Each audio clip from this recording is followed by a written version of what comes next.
et Blaise. Comme vous le savez, nous venons de finir notre chapitre général il y a 2 semaines qui a pour thème l'héritage dans nos mains. Foi en la mission, espérance pour l'avenir. Et aujourd'hui, vous vous engagez chez nous dans notre congrégation. En acceptant de vous engager, de faire vos premiers vœux, vous recevez de nous un héritage que nous avons reçu, que nous vous transmettons. Êtes-vous vraiment conscient de cette démarche?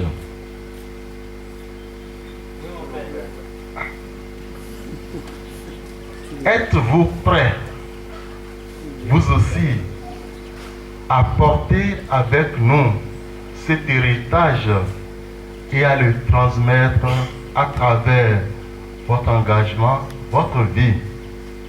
Oui, mon Père.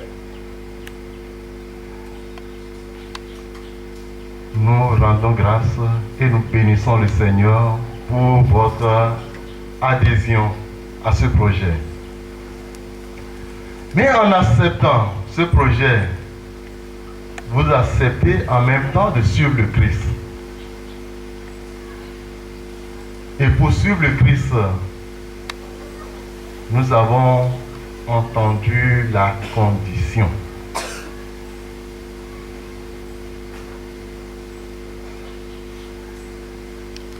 À ma suite, qu'il renonce à lui-même. Chers frères, le Seigneur nous a déjà tout dit. Et souvent, je dis que notre Dieu est un Dieu de providence.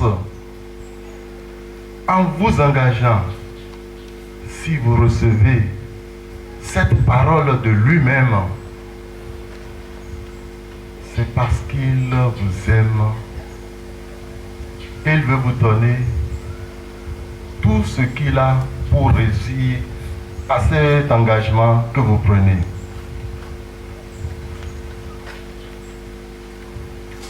Aujourd'hui, il n'est pas facile de s'engager parce que les gens se demandent, est-il encore possible pour des jeunes comme vous de renoncer à tout ce qu'ils ont pour s'engager à la suite du Seigneur dans une vie religieuse? Hier, vous partagiez avec moi ce que le prédicateur a partagé avec vous. Et vous avez mentionné les 3 désirs fondamentaux de l'homme. Le désir au bonheur, à la liberté et à la possession. Et ces désirs, nous les portons tous. Nous portons tous ces désirs en nous. Nous voulons être libres. Nous voulons posséder. Nous voulons le bonheur. Mais en vous engageant, vous dites librement que vous renoncez à ces désirs en embrassant la vie de chasteté, pauvreté et obéissance.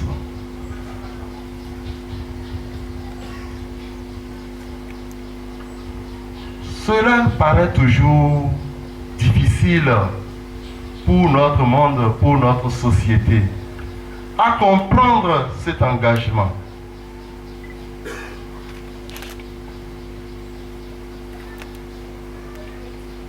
Parce que nous allons à contre-courant.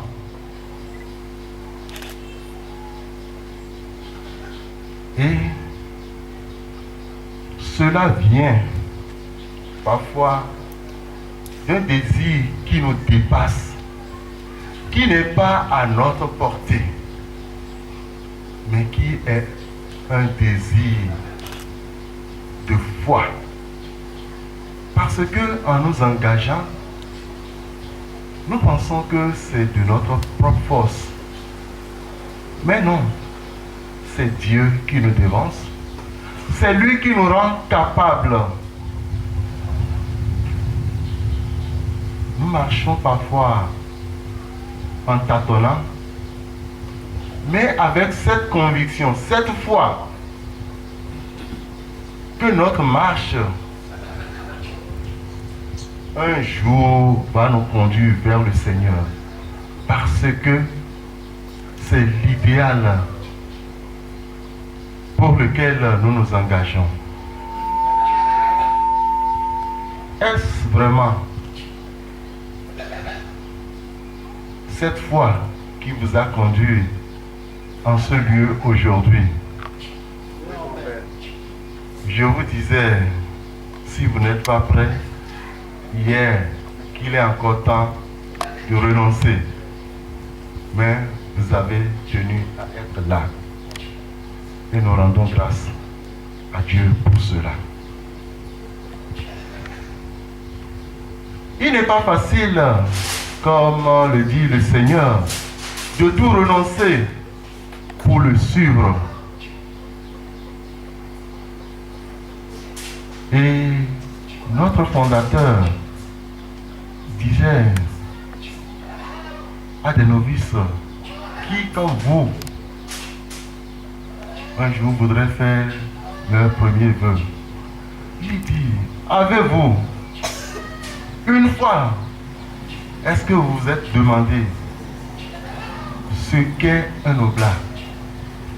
Qui est un oblat? Est-ce que vous vous êtes demandé cela? Peut-être cela vous paraissait normal. Les oblats, c'est le Père Luc, votre formateur. C'est ceux-là que vous voyez. Mais en réalité, c'est quoi un oblat? Et lui-même, il va répondre. Voyez dans l'église, dans la sainte liturgie, on venait d'une façon toute particulière, ce qu'on appelle les oblats. La chose en fait, et qui doit être la matière du sacrifice, l'oblation. Ils sont placés sur l'autel, on les encense, comme on encense le Saint-Sacrement. Plus tard, ils céderont la place à notre Seigneur lui-même. D'ici là, ils ne sont que les oblats. On encense néanmoins par respect ce qui plus tard sera remplacé par le corps, le sang et l'âme de la divinité de notre Seigneur Jésus-Christ. Ce qui est destiné à devenir notre Seigneur Jésus-Christ lui-même. Vous êtes maintenant vous-même cette oblation, cette offrande faite à Dieu.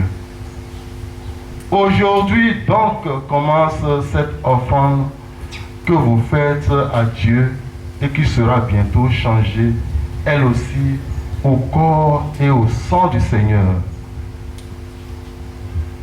Est-ce toujours ce que vous désirez être? Oui, mon Père.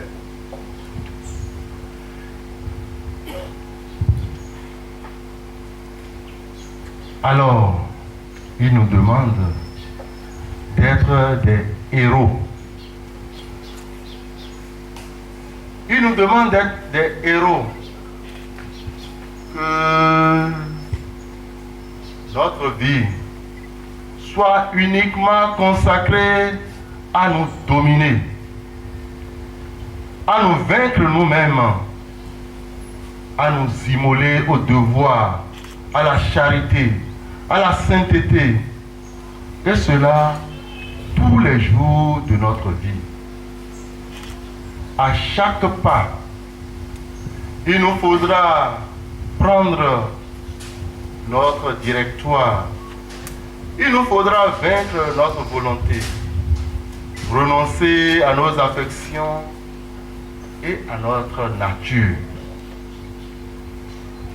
C'est cela, s'engager comme oblate de Saint François de Sales. Devenir offrande pour que transparaisse à travers notre vie la vie du Christ. La bonne mère nous dira, en nous voyant aujourd'hui, à travers nous, on doit voir le Sauveur une fois encore marcher sur cette terre. C'est là notre mission. Sinon, nous n'existons pas pour autre chose. Et c'est cet héritage qu'aujourd'hui, nous sommes fiers, nous les oblates, de vous donner, de vous transmettre. Et c'est de votre responsabilité de le garder et de pouvoir un jour aussi transmettre.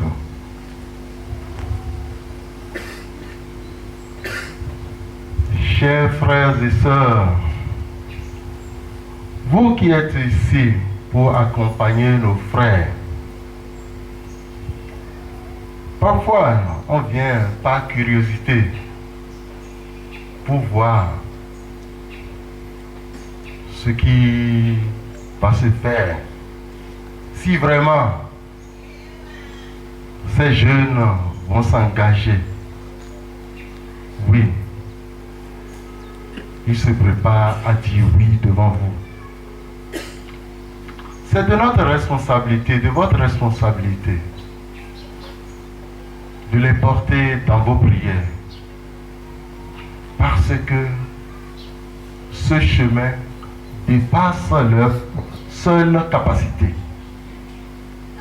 Et c'est comptant sur vos prières, sur vos soutiens, bien éclairés bien sûr, qu'ils pourront tenir vraiment à cet engagement jusqu'au soir de leur vie. En même temps, nous voyons parmi nous beaucoup de jeunes garçons, beaucoup de jeunes filles qui parfois hésitent, qui se demandent si ces jeunes ne sont pas fous en se consacrant totalement à Dieu. Je dirais, ils sont plus en forme que tout le monde ici.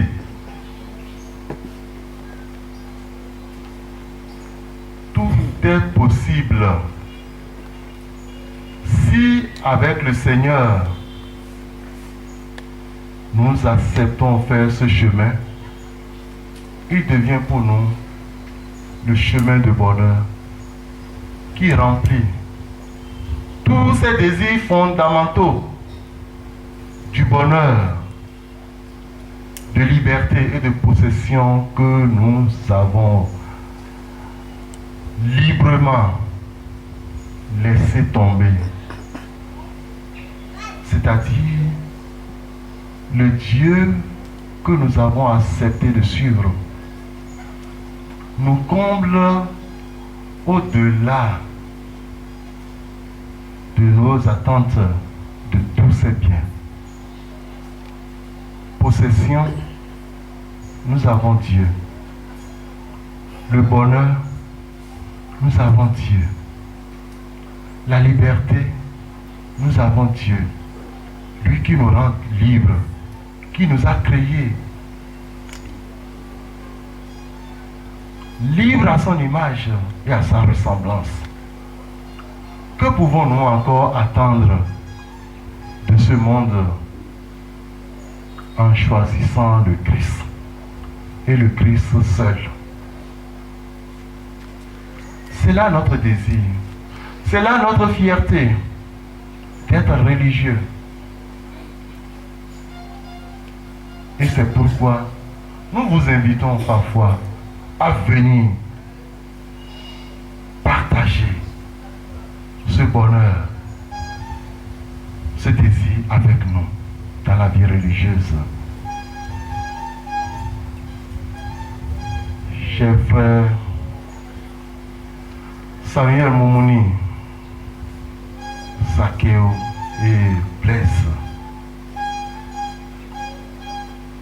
que le Seigneur vous bénisse, qu'il bénisse votre engagement de ce matin, qu'il bénisse votre générosité à lui dire oui, qu'il vous garde vraiment fidèle à sa mission et à sa volonté d'amour pour les hommes.